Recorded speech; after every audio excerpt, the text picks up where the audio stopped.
Okay guys, now ngayon ay welcome naman sa YouTube channel natin, Sir Dennis. At dito ipakita ko yung isa nating aircon na baka katulad din yung mga aircon na ganito na hindi na lumamig. At isa sa mga dahilan na hindi na lumamig ay sobrang na pong dumi, no, na nakatrap or nakabara sa ating evaporator. Yan po yung evaporator natin, yung harap. Kaya kung mapapansin nyo po, grabe, ang kapal na po yung dumi. No? Kaya ito po yung diyan po papasok yung hangin na galing sa kwarto, and din sa taas po diyan po ang buga. Kaya pag buga niyan, malamig na sana, kaya lang ang problema ay natrap na ng dumi. Kaya medyo hirap na po makapasok yung hangin po diyan kasi gawa nung nababarahan na ng dumi.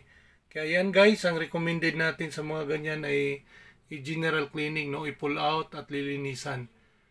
Pero kung gusto nyo pong magpa-home service, pwede naman. No?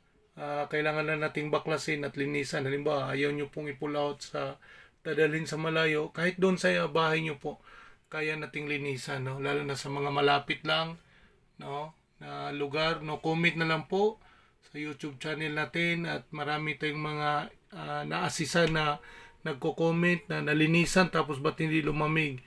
No, baka talaga ay may problema yung system or baka na tamaan yung system. Kaya mga guys, no, comment lang po kayo, baka may mga napalinisan kayo sa mga ibang technician at may problema. Yan, pwede nating gagawa ng paraan.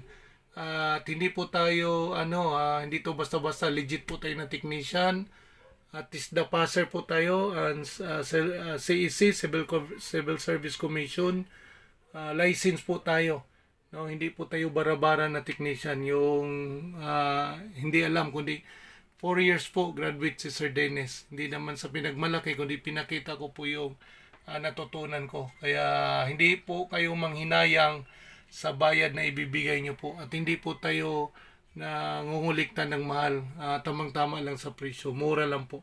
At marami na po tayong customer at marami na po tayong naiabot or naabutan na tulong sa mga malalayong lugar na hindi kamahalan. Kaya yan guys, no?